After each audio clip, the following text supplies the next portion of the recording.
திமுக மேல அன்றைய காலத்துல இருந்த பார்வை என்னன்னா எல்லாத்தையும் எதிர்க்கிறாங்க. அதனால இந்திய எதிர்ப்பு போர்ல திமுக அறுவடை பண்ணி ஆட்சிக்கே வந்தாங்க. அப்படி இருந்த திமுக இன்றைக்கு ஏன் இவ்வளவு எதிர்ப்புகளை சம்பாதிக்குதுன்னா not because of ideology, because of their actions. வாரிசு அரசியலையும் ஊழலையும் முகாமையான தத்துவங்களாக முன்வைத்துக் கொண்டது. சாதி சங்க மாநாட்டுக்கும் சாதி சங்க கூட்டத்துக்கும் உங்கள் திமுகவுடைய அமைச்சர் பெருமக்கள் அனுப்புறது. அண்ணா பேசியது பாட்டாளிகளுக்கான திராவிடம், இன்று ஸ்டாலின் மாடல் பேசுவது முதலாளிகளுக்கான திராவிடம். சார், திமுக வந்துட்டு இன்னைக்கு 75 ஆண்டுகள் பவள விழா கொண்டாடிட்டு இருக்காங்க. நீங்க என்ன நினைக்கிறீங்க சார்? தூய்மை பணியாளர்கள் மெரினா கடற்கரையில இறங்கி தன்னுடைய ஊதியத்துக்காகவும் நிரந்தர வேலைக்காகவும் போராடக்கூடியதுதான் திராவிட முன்னேற்ற கழகத்துடைய பவள விழா சாதனை. எல்லாரையும் குடிகார பயலாக்கி, எல்லாரையும் போதைக்கு அடிமையாக்கி, ஊர் முழுக்க இருக்கிற பெண்களின் தாலி அறுத்து போறதான் சாதனையா? ஏன் அரசு பள்ளியை வளர்க்க வக்கில்ல? ஏன் அரசு பள்ளியில கட்டின கட்ட கீழே இடிஞ்சு விழுகுது? ஏன் இப்ப வரைக்கும் தமிழ்நாட்டினுடைய கோயில்கள்ல தமிழ் இல்ல?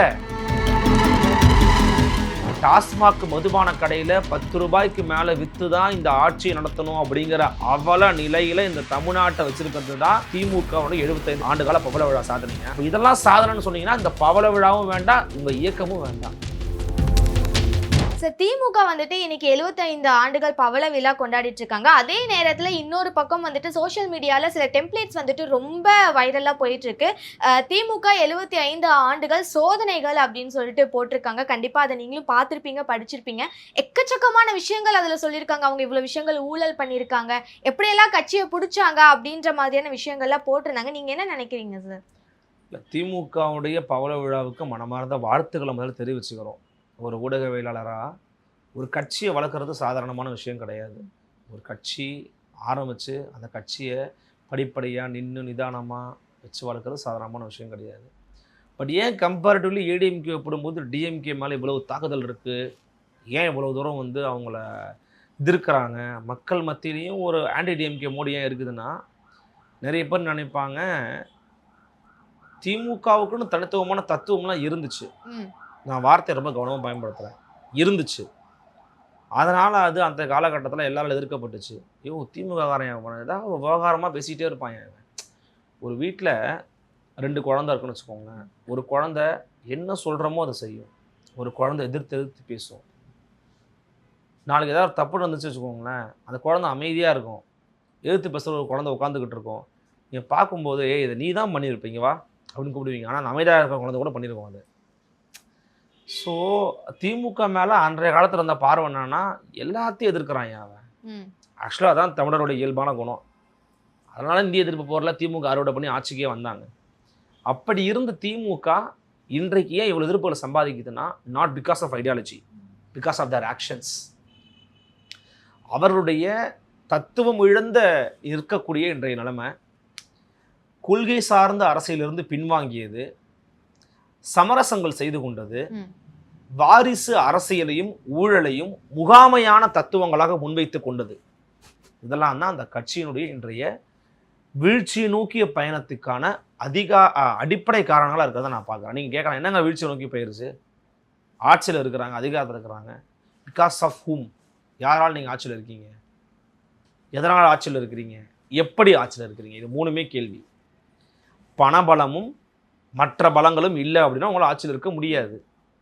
75 ஆண்டு கால பவள விழாவை திமுக கொண்டாடுறீங்கன்னா 75 ஆண்டு காலத்தில் தமிழ்நாட்டை எப்படி நீங்கள் திமுக மாற்றிருக்குது? எப்படி எந்த விஷயத்தில் மாற்றிருக்கிறீங்க? தூய்மை பணியாளர்கள் மெரினா கடற்கரையில் இறங்கி தன்னுடைய ஊதியத்துக்காகவும் நிரந்தர வேலைக்காகவும் போராடக்கூடியது தான் திராவிட முன்னேற்ற கழகத்துடைய பவள விழா சாதனையா? டாஸ்மாக் மதுபான கடையில் 10 ரூபாய்க்கு மேலே வித்து தான் இந்த ஆட்சியை நடத்தணும் அப்படிங்கிற அவல நிலையில் இந்த தமிழ்நாட்டை வச்சிருக்கிறது தான் திமுக 75 ஆண்டுகால பவள விழா சாதனையா? கள்ளச்சாராயத்தை குடிச்சு 65 பேர் 70 பேர் செத்து போய் அந்த பிணங்களின் மீது பற்றி எரிகிறதா அவங்களுடைய திமுகவினுடைய பவள விழா சாதனை? என்ன பவள விழா சாதனை? உண்மையிலேயே பவள விழா சாதனை அப்படிங்கிறது தமிழ்நாட்டை எந்நேரம் நீங்கள் எப்படி மாற்றி இருக்கணும் கேட்டால் உடனே ஒன்று சொல்லிடுவீங்க, சாதி என்ன இப்போயா தோன்றுச்சு, அது பல்லாயிரம் ஆண்டுகளுக்கு முன்னாடி தோணுச்சு, நாங்களுக்கும் பல்லாயிரம் ஆண்டு காலம் ஆகும்ல அப்படின்னு. சாதி பார்த்து வேட்பாளர் நிப்பாட்டுறது, வெளிப்படையாக சாதி சார்ந்து சாதிய வன்மத்தோடு ஆதிக்க எண்ணத்தோடு பேசக்கூடிய ஆட்களை கூட வச்சுக்கிறது, சாதி சங்க மாநாட்டுக்கும் சாதி சங்க கூட்டத்துக்கும் உங்கள் திமுகவுடைய அமைச்சர் பெருமக்கள் அனுப்புறது, இப்படிதான் நீங்க திமுகவோட பவள விழாவை கொண்டாடிக்கிட்டு இருக்கீங்களா? எங்கும் ஊழல் எதிலும் ஊழல் என்பதை போல மதுரை மாநகராட்சியில் 200 கோடி ஊழல் பண்ணியிருக்கிறது உங்களுடைய திமுக அரசு, திமுகவோட மேயரு. இதுதான் பவள விழா சாதனையா? இப்படி அடுக்கிக்கிட்டே போகலாம். 75 ஆண்டு கால திமுகவோட பவள விழாவை கொண்டாடக்கூடிய இந்த ஆண்டுல தான் கோவை மாநகரில் இரவு 11 மணிக்கு ஒரு பெண் போய் ஒரு நண்பரோட மகிழுந்துக்குள்ள உட்காந்து பேசிக்கிட்டு இருக்கும்போது 3 பேர் குடிச்சிட்டு பொறுக்கி ரவுடி பசங்க அந்த பிள்ளைய போட்டு டார்ச்சர் பண்ணியிருக்கான். இதுதான் திமுகவோட பவள விழா சாதனையா? இதுக்கு திமுக என்ன சம்பந்தம்னு கேட்காதீங்க. 75 வருஷத்துல நீங்க என்ன உருவாக்கி வச்சிருக்கிற? போதை சமூகத்தை உருவாக்கி இருக்கிற. பேரறிஞர் அண்ணா ஒரு ஊடக சந்திப்பில் பேசுகிற போது நம்மள்கிட்ட பணம் இல்லை, நம்மள்கிட்ட காசு இல்லைன்னு சொல்லும்போது, ஐயா சாராய கடை திறந்தா காசு வரும்னு சொன்னா, சாராய கடையால் வரக்கூடிய வருமானம் குஷ்டரோக கையில இருந்து வரக்கூடிய உணவுக்கு ஒப்பானது, நான் போட மாட்டேன், காசு இல்லைனாலும் துண்டை தூக்கி தரல போட்டு பிச்சை எடு பண்ணாரு. நீ ஏன் சாராய கடையை மூடல?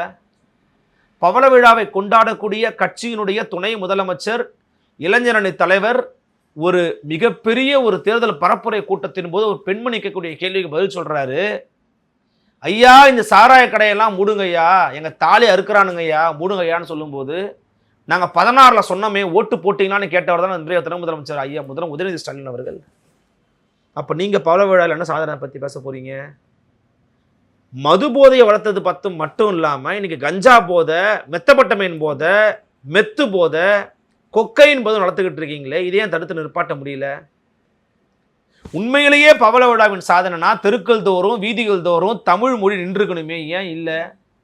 மணக்க வரும் தென்றலிலே குளிரா இல்லை, தோப்பில் நிழலா இல்லை, தனிப்பரிதாம் துன்பமுகு தமிழகத்தின் தமிழ் தெருவில் தமிழ்தான் இல்லைன்னு அன்றைய பாடின பாட்டு இன்ன வரைக்கும் அப்படியே இருந்துகிட்டு இருக்கு.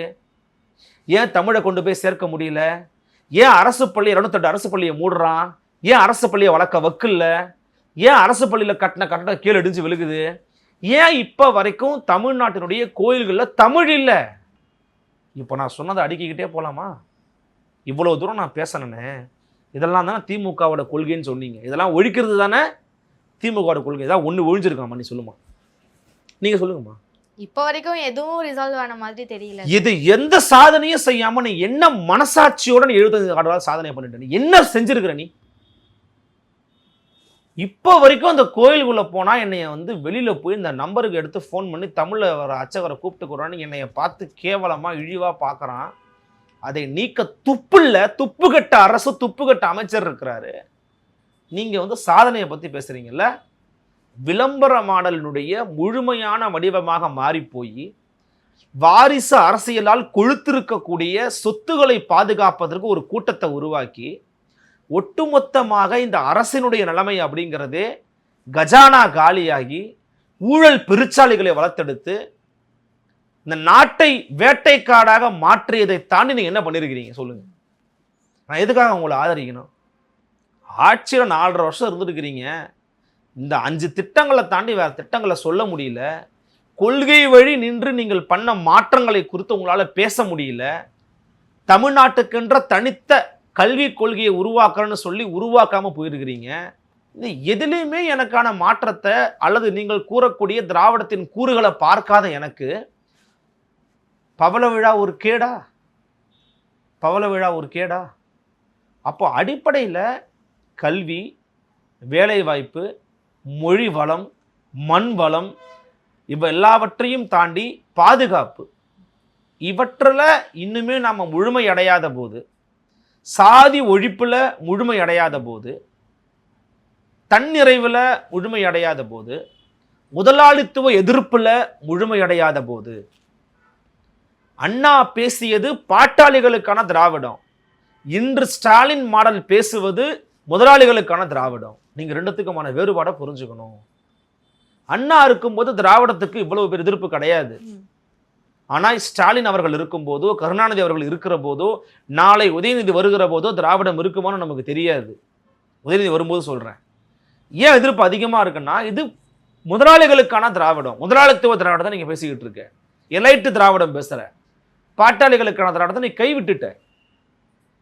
அதன் காரணமாகத்தான் இன்னைக்கு இவங்க மேலே இருக்கக்கூடிய விமர்சனங்களை எழுதுவதற்கான அடிப்படை காரணம். இன்னைக்கு நீங்கள் சொல்கிற மாதிரி ஏன் அவங்க 75 ஆண்டு கால பவள விழாவை கொண்டாடுறாங்களே சார், அப்பப்பா ஐயோன்னு சூப்பராக கொண்டாடுறாங்களே சார். ஆனால் பணம், இந்த 75 வருஷத்துல அவன் சேர்த்து வச்ச ஒரே விஷயம் சொத்து. சொத்து, ஊர் முழுக்க சொத்து, உலகம் முழுக்க சொத்து. பணத்தை கொட்டி இறைச்சான், பதவி வந்துச்சு, பணத்தை பறிச்சான். மேலே இருக்கிறது பாஜகவோ காங்கிரஸோ போய் கூட்டணியில் அங்கே வகிச்சான். எல்லாட்டதும் பணத்தை பிடுங்கிக்கிட்டான், கொள்ளை அடிச்சாங்க. உலகத்துக்கே தெரியும், ஊருக்கே தெரியும்.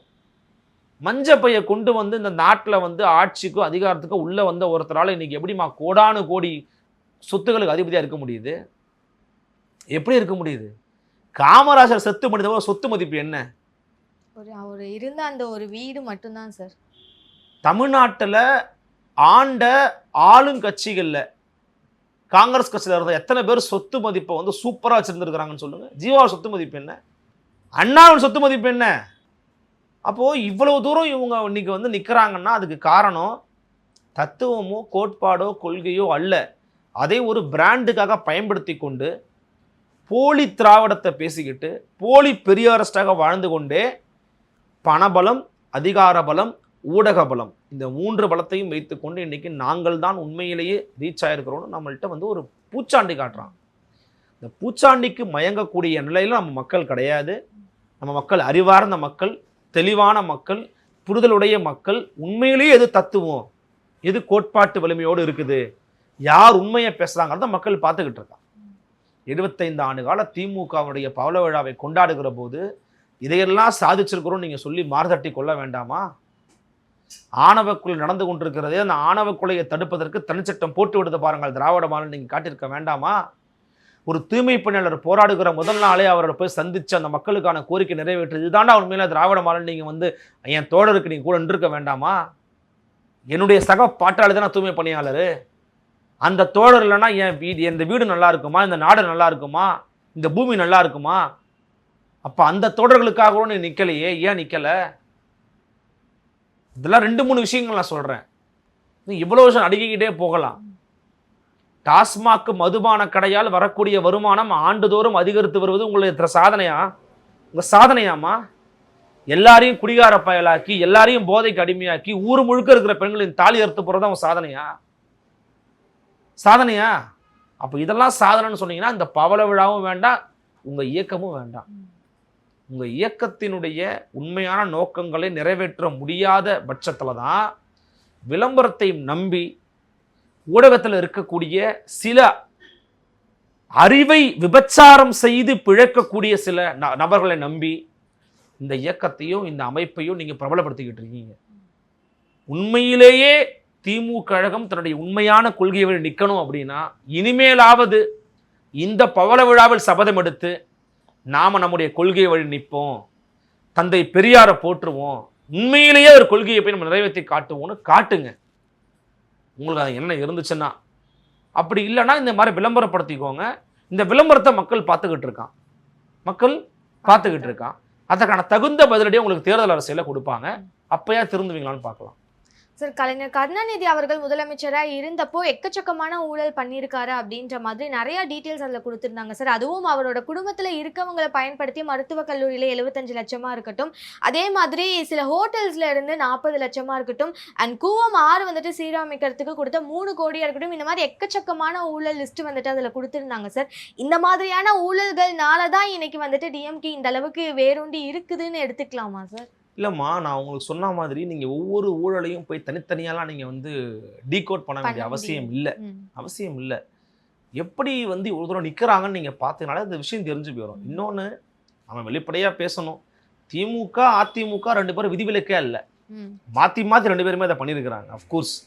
பட் இன்னைக்கு திமுகவுக்கு மாற்றுன்னு பெரிய சக்தியாக பல எம்எல்ஏக்களை வச்சு நிற்கிற கட்சி அதிமுக மாறி இருக்குது. அப்போ அதிமுக தான் அஃப்கோர்ஸ் ஒரு நேச்சுரல் எனிமியாக மாறி போயிடுறாங்க. 2 பேருமே தவறுகள் பண்ணியிருக்கிறாங்க. கூவாத்தில் திமுக மட்டும் பண்ணுச்சு நான் சொல்ல மாட்டேன், அதிமுகவும் பண்ணியிருக்குது. அதிமுக வந்து ஊழலே பண்ணலை, ஊழல் கரைபடியாத கட்சி அதிமுக நான் என்றைக்கும் சொல்லலை. அதில் உள்ளே போயிட்டு வந்தவங்க தானே அம்மையார், அதுக்குள்ளே ஜெயலலிதா அம்மையார்.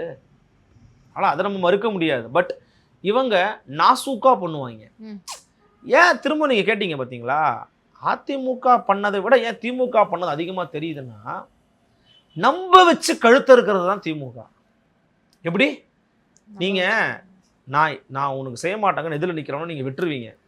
உங்கள் பக்கத்தில் ஒருத்தர் இருப்பார், நான் பார்த்துக்கிறேன் டக்கு கழுத்து கையப்பறா செத்து போயிருவீங்க. அப்படி நம்ப வச்சு கழுத்துருவாங்க. எதிர்கட்சியாக இருக்கும்போது எடப்பாடி பழனிசாமி அவர்களே ஒழுங்காக தனியார் மரத்தை கைவிடுங்கன்னு சொல்லுவார். ஆளுங்கட்சியாக வந்த பிறகு கண்டுக்கவே மாட்டார்.